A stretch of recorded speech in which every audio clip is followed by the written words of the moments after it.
Certified case files. Genuine evidence. Objective truth. You are viewing bodycam incident reports. License now. And step out of the vehicle. Officer, I was under the speed limit. Why am I being stopped? I smell marijuana. That's probable cause. Out of the car. Now. There is no marijuana in this vehicle. I do not consent to a search. Turn around. Hands on the hood. Don't make this harder than it needs to be. The young officer standing in the rain wasn't just harassing another driver. He was harassing Raymond Bishop, a 30-year veteran of the force, a black man who had written the department's manual on de-escalation tactics, and the one man in the entire city with the unilateral power to strip a badge.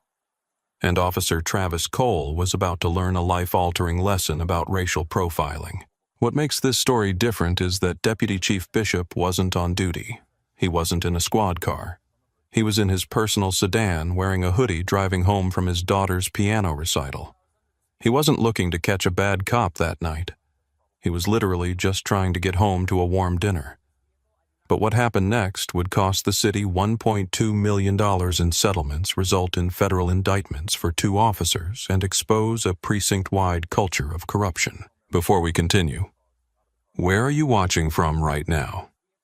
Drop your country, city or state in the comments. And if you've ever been pulled over for a reason that didn't make sense, hit that subscribe button. This story gets intense. Raymond Bishop had been a police officer since he was 21 years old. He started on the beat in the toughest neighborhoods, worked his way up to homicide detective, and eventually transferred to internal affairs because he hated dirty cops more than he hated criminals. A criminal breaks the law, he used to tell his cadets. A dirty cop breaks the public trust, and trust is the only thing that keeps this city from burning. His job was complex. He investigated use-of-force incidents, audited arrest reports, and managed integrity tests for new recruits. It was Tuesday night, 9:45 p.m. It was raining, a cold, miserable drizzle that made the asphalt shine under the streetlights. Raymond was tired. He'd spent the day reviewing body camera footage of a chaotic protest downtown. His eyes burned. He just wanted to get home, shower, and sleep. He was driving his personal car, a midnight blue Mercedes sedan. It was a nice car, the kind he'd saved up for years to buy. He kept it immaculate. He was driving through the suburbs of Pine Valley, a quiet, affluent area that bordered the city limits. He'd lived there for 5 years. He paid his taxes, waved to his neighbors, and mowed his lawn on Saturdays. Simple routine, no drama. Until tonight. Raymond noticed the cruiser behind him about 2 miles back. It was trailing him too closely for the slick road conditions. He checked his speedometer, 33 mph. The limit was 35. He checked his lights. Auto setting was on. He signaled his turn into his subdivision fully 3 seconds before turning. Textbook driving. The cruiser mirrored his turn. Then the blue and red lights exploded in his rearview mirror, blinding him against the rain-streaked glass. Raymond sighed, the sigh of a black man in America who knows exactly what time it is, regardless of the badge in his wallet. He pulled over safely under a streetlight, killed. The engine rolled down the window and placed his hands clearly on the top of the steering wheel. 10 and 2. Palms open. The officer approached the passenger side first, shining a high-intensity tactical light directly into Raymond's side mirror, blinding him further. Then he walked around to the driver's side. He didn't say, "Good evening." He didn't ask for license and registration. "License now." The voice was young, aggressive, and tight with adrenaline. Raymond turned his head slowly. The officer was white young, looked like he hadn't started shaving yet. His name tag read, Cole. His hand was resting heavily on the grip of his holstered service weapon. The retention strap was unsnapped. "Good evening, officer," Raymond said, his voice calm, practiced. "I'm going to reach into my back right pocket for my wallet. Is that all right? I asked for your license, not a life story. Hurry up." Raymond moved slowly. He handed over his driver's license. Cole snatched it, shone his flashlight on it, then shone the light directly into Raymond's eyes. "Is this your car?" "Yes, it is. It's a nice car for someone like you. What do you do for a living?" "I work for the city." "What kind of work? Sanitation, maintenance?" "I work in administration." Cole sneered. "Step out of the car." Raymond paused. Officer, respectfully, for what reason am I being asked to exit the vehicle? I was traveling under the speed limit. I signaled my turn and my registration is current. I smell marijuana, strong odor coming from the vehicle. That gives me probable cause to search it. Step out, now. Have you ever been in a situation where someone accused you of something completely fabricated just to get power over you? Type yes if you have. Raymond didn't smoke. He never had. He was subjected to random drug tests as a high-ranking police official. The car smelled like new car scent, and the vanilla air freshener his daughter had bought him. There was zero odor of marijuana. This was a pretext stop, a lie used to fish for crimes. Officer Cole, Raymond said, keeping his hands visible. I do not consent to a search. There is no marijuana in this vehicle. I am asking for a supervisor to be present. You don't call the shots here, pal. I do. Get out or I will drag you out. This is when Raymond made a choice. He could have just shouted, I'm a cop, Tao, immediately. But Raymond was internal affairs. He needed to see how far this kid would go. He needed to see if the rot was just on the surface or if it went to the bone. He unlocked the door and stepped out into the rain. He stood 6'3", a solid wall of a man. Cole, who was maybe 5'9", took a step back but kept his hand on his gun. Turn around, hands on the hood, spread your legs. Am I under arrest, officer? You're detained. I am conducting a search. On what grounds the imaginary smell? Resisting an officer. Keep running your mouth, see what happens. Cole began to pat him down aggressively, shoving Raymond against the wet metal of the Mercedes. He kicked Raymond's feet apart wider than necessary. Then he reached for his radio. Dispatch, I've got a suspect non-compliant, requesting backup. Raymond spoke clearly into the rain. Officer Cole, before you open that car door, before you violate my Fourth Amendment rights any further, I am going to give you one chance to walk away from this career-ending mistake. Look at the ID in my wallet. Look at the second card behind my driver's license. Shut up. Look at the card, Cole. Something in Raymond's voice, the command tone, the absolute lack of fear, penetrated the rookie's ego. Cole hesitated. He opened the wallet he was still holding in his left hand. He flipped past the driver's license. He froze. The silver shield embossed on the card reflected in the flashlight beam. The text was bold and unmistakable. Deputy Chief, Internal Affairs Bureau, City Police Department. Cole stared at it. His hand, which had been grabbing Raymond's arm, went slack. He looked at the card, then at Raymond, then back at the card. The color drained from his face so fast he looked like a ghost in the rain. I didn't know, Cole stammered. Turn off the flashlight, Raymond ordered. He wasn't asking anymore. Cole clicked it off. Stand at attention. Cole straightened up, his body shaking slightly. You pulled me over because I'm a black man driving a Mercedes in Pine Valley. You lied about my speed. You lied about the smell of marijuana to manufacture probable cause. You were ready to tear my car apart looking for something that doesn't exist. Do you have any idea the level of federal civil rights violation you just committed? Sir, the training officer said. Who is your TO? Officer Halloway, sir? Sergeant Bill Halloway. Yes, sir. Get back in your cruiser. Do not turn off your body camera. If you mute that mic, I will have your badge before sunrise. Sit there and wait for the supervisor I'm about to call. Cole retreated to his car looking like he was about to vomit.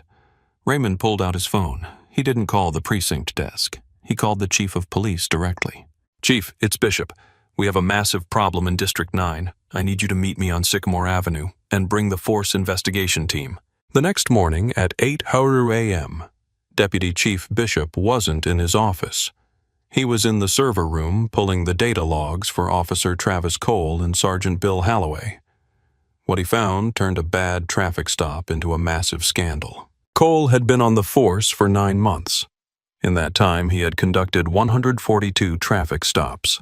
128 of them were black or Latino drivers. In 95 of those stops, he had noted odor of marijuana or furtive movements to justify searching the vehicle. He had found actual contraband in only 3 cases, and those were minor amounts. That meant 92 innocent people had been pulled out of their cars, humiliated on the side of the road, searched and terrified, all based on a lie. But it went deeper. Raymond pulled the text logs from Cole's department-issued phone. He found a group chat named The Sweepers. It included Cole Sergeant Halloway and 4 other officers from the night shift. The messages were vile. "Got another one tonight?" Cole had texted 2 weeks prior. "Driving a BMW, probably dealing, going to shake him down." Halloway had replied, "Make sure you mention the weed smell. It's the golden key, unlocks every door." Another text from Halloway. "Keep the stats up. We need to show we're clearing the streets of the garbage." They weren't policing, they were hunting. They were targeting minority drivers manufacturing probable cause and bragging about it. Raymond printed everything. Every log, every text, every body cam video that matched the timestamps. The case against Officer Cole and his mentor wasn't just strong, it was a devastating portrait of systemic corruption. The department had options. They could have suspended them. They could have done retraining. But Raymond Bishop made it clear to the chief, "If we don't cut this cancer out now, publicly and brutally, I will take this to the FBI myself." 4 days after the stop, a press conference was called. The headline was simple: "Officers fired charged in civil rights probe." The story detailed the investigation. It showed the statistics. It released the text messages redacted for the worst profanity, but still shocking. Officer Cole and Sergeant Halloway were not just fired, they were arrested. The district attorney, working with Bishop's evidence, charged both men with official misconduct, deprivation of rights under color of law, and filing false police reports. These were felonies, but the civil fallout was where the city truly paid the price. Because of the sweepers' text messages, every single person Cole and Halloway had ever arrested had grounds for an appeal. The public defender's office had a field day. 64 active criminal cases were immediately dismissed because the arresting officers were proven liars. Drug dealers who might have actually been guilty walked free because the police work was tainted by racism. That is the cost of bad policing. It doesn't make communities safer. It destroys the integrity of the justice system so that no conviction holds up. Raymond Bishop didn't stop there. He reached out to the victims. He found a 22-year-old nursing student named Trey who had been stopped by Cole 2 months prior. Cole had torn Trey's car apart, dumped his school books in the mud, and handcuffed him for an hour while finding nothing. Trey had dropped out of his semester because the anxiety from the stop made him too terrified to drive to campus at night. He found a grandmother, Mrs. Abernathy, whose car was searched by Halloway while she was on her way to church. Halloway had made her stand in the cold for 40 minutes. She had suffered an asthma attack from the stress. Bishop helped connect these victims with civil rights attorneys. A class action lawsuit was formed. The city faced with Bishop's undeniable evidence, the texts, the data, his own testimony, didn't dare go to trial. They settled for $1.2 million. Trey received enough to pay for his nursing degree and a new car. Mrs. Abernathy received $150,000. Do you think police officers should carry personal liability insurance for lawsuits like this? Let us know your thoughts below. Officer Cole, the rookie, took a plea deal. He pleaded guilty to 2 counts of official misconduct. He was sentenced to 18 months in prison, followed by 3 years of probation.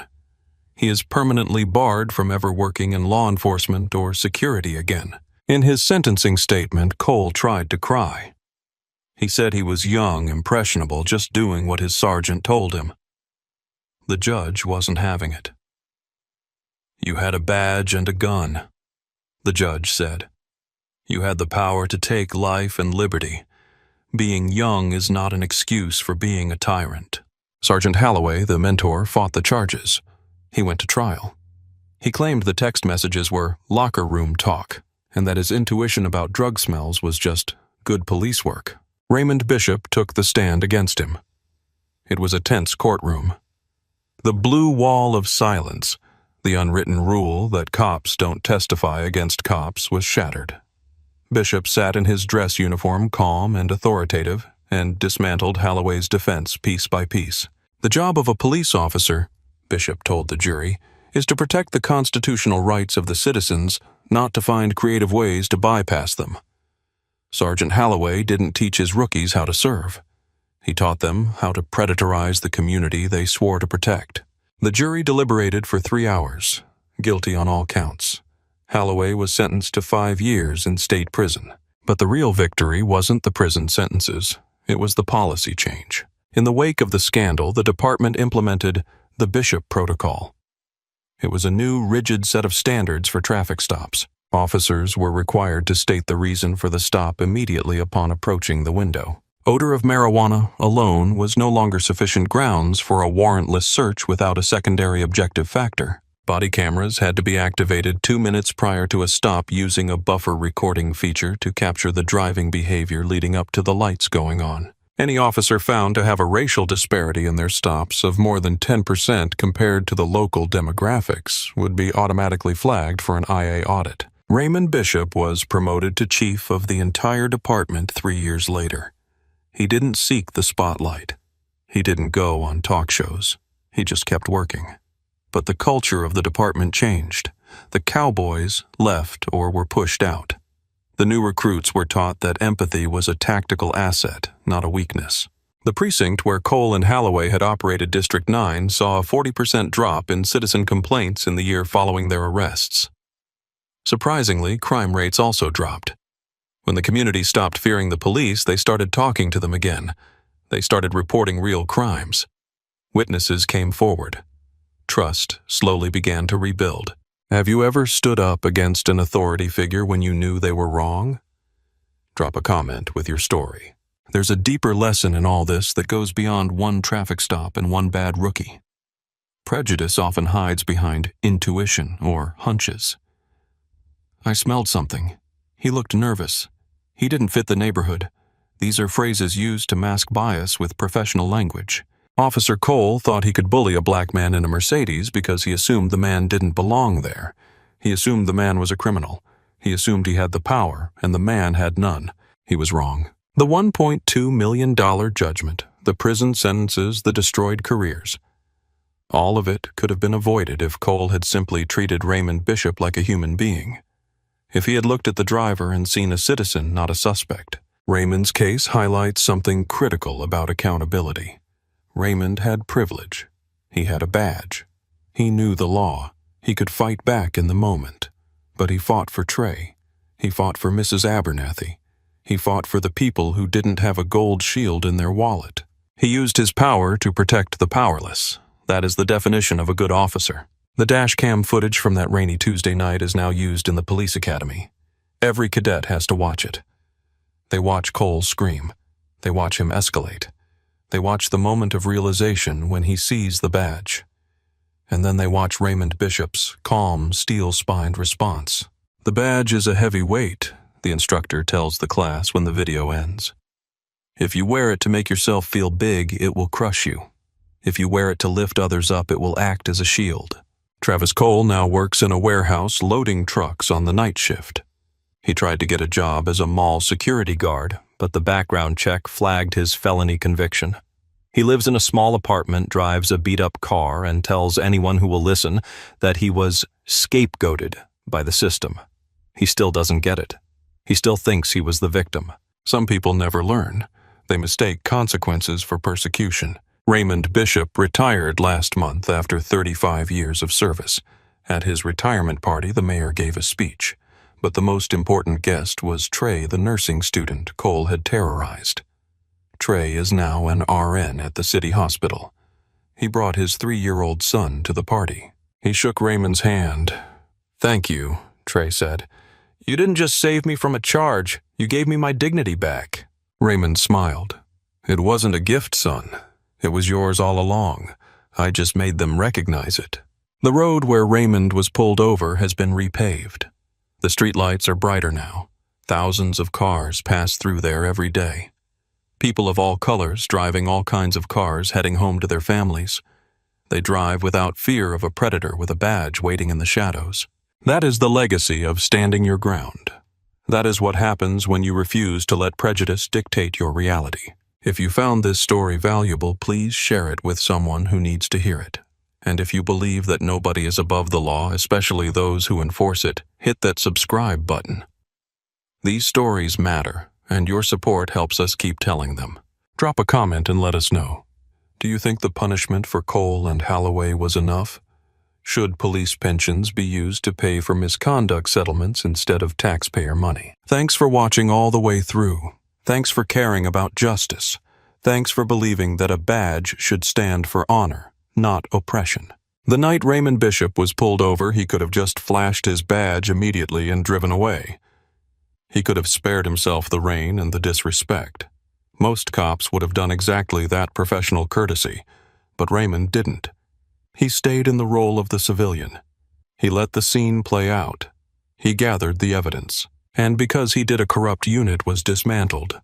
New laws were written. Victims were compensated. And a city became a little bit safer for everyone. Sometimes justice requires patience. Sometimes it requires getting wet in the rain.